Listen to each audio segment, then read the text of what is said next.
like anime, I'll tell you what to do. Go and see my boy, a friendly local otaku. Hey guys, it's your friendly local Otaku, coming back at you with the truth. and I just want to talk about one of my favorite Isekai of all time. That time I got reincarnated as a slime.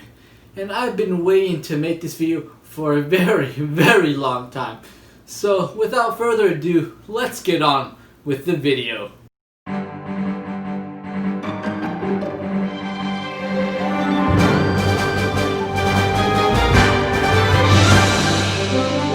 As more and more Isekai anime air every season, more of them are becoming more generic and forgettable as the years move on. We ask the question, what makes an Isekai anime different from the ever-expanding library of Isekai we get every season?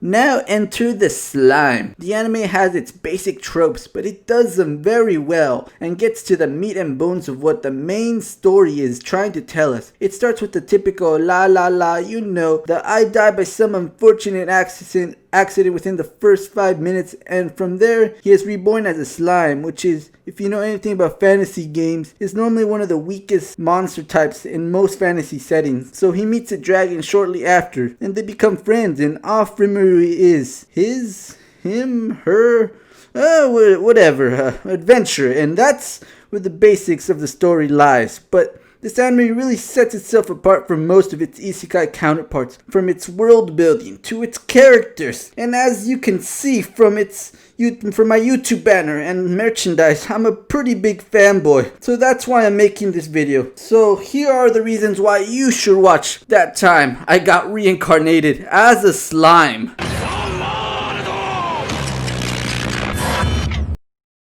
So, the world may seem a little generic on the surface at first, when starting out the show with the typical monster types such as wolves, goblins, dragons, elves, and dwarves, as well as many of the other typical races you see in the world you come to know in a fantasy setting, but with slime giving it its own twist to the world. As the series continues and progresses, you see the best boy slime travel to many of these settings you've come to know as dwarven cities, the massive awesome twist they build in them, and then the human capital cities you come to know, up to the secret underground forgotten chambers. Oh god, they're so fucking awesome.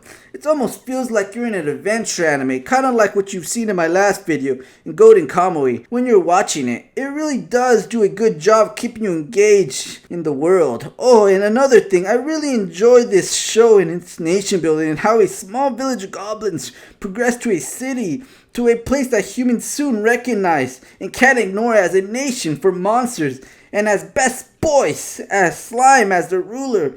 Oh, also, best boy slime again reminds me is of Alexander the Great, the servant from Fate Zero, and how he just is naturally gifted at getting people to follow him in his path to world domination. But anyways, the world is just so colorful and vibrant, and it really captures the essence of what the animators were trying to show us. And I just think that most isekai, not all, but most, do a poor job of establishing the world and normally focus on other factors of the series and not the world building. And I think That Time I Got Reincarnated as a Slime does a really well job of doing this and other factors. And I think that's one of its strong suits, where you can multitask many elements of your storytelling and still present it really well. I think that's what makes it unique, other than the fact that the main character is a slime, but we'll get to that.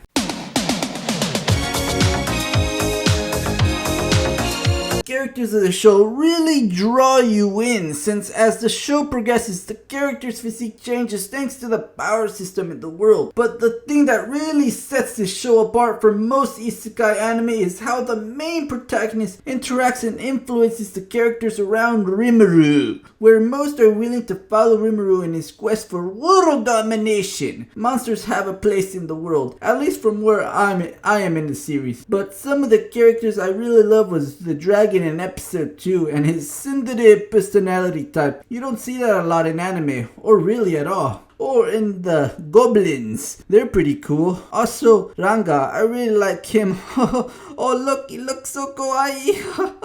Oh, anyways, most of the characters are lovable and enjoyable to watch. Honestly, I just want to hug that little slime so damn god. To my main point, the show's got some pretty good characters. Go check them out. Again, it just works. Now, everyone has a right to their own opinions, and everyone, of course, has their own opinions. Alright? Everyone's got that? Good. But I will stand my fucking ground until the end of the fucking earth and say that this anime is just so much fun and exciting to watch. It just works. From the war arc to watching Rimuru fucking pub stomp his students, then proceed to teach those same students a lesson. It just works. The way the story can just pick up and go is quite amazing and a testament to the writing of Fuse. The anime can just go from an interesting action moment to a funny and comedy scene. This happens throughout the show. It just works. Bruh, shut your bitch ass up! It also has some intense tearjerker moments. It really has the whole enchilada. So from the opening to the closing, the atmospheres it sets up to the start of the series, it always hypes you up all the way to the ED. Both have a good variety to it. Always leaves you waiting for more until the next episode. So as Todd Howard once said, it just works. So, as I stated earlier in the video, that the market was overfilled with isekais in the earlier 2000s, and with so many of them having a very similar premise, shows tried very hard to stand out, such as In Another World with My Smartphone, I Don't Want to Get Hurt So I Maxed Out My Defense, and many others. You get what I'm saying. That time I got reincarnated as a slime is very similar, at least in title, but in its execution, it's almost flawless in my opinion. Of course, from its story to its characters, I've already told you why I think it's better than most, and why I believe that it will probably set a new wave of isekai in the future using that formula, if not already with the soon-to-be release of So I'm a Spider, So What?, which follows the same format, and I wouldn't be surprised if I really like this anime as well. So, to get to my point, this anime set a new standard for the rest of the isekai genre to reach. So, getting to my conclusion.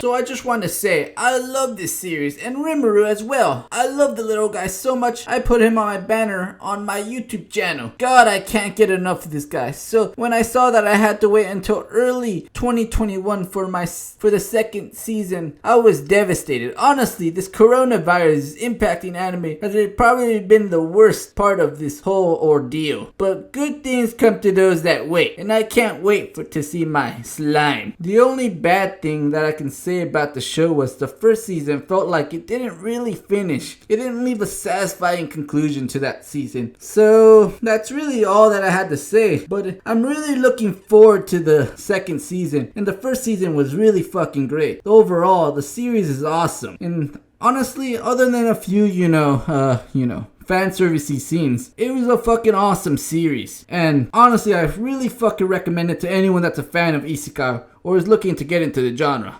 And that was it, guys. That was it for the video. And just want to let you know there's a lot of changes coming to the channel. A lot of updates. I'll fill you in later. I'm going to go on a trip, visit my family out in California. And yeah, I'll let you know what those changes are when I come back. I won't be posting videos for the next few weeks, but yeah, exciting changes. And yeah, that's it. That's all I got to say. And later. Peace out. Have a good day. Bye. Smoke weed every day.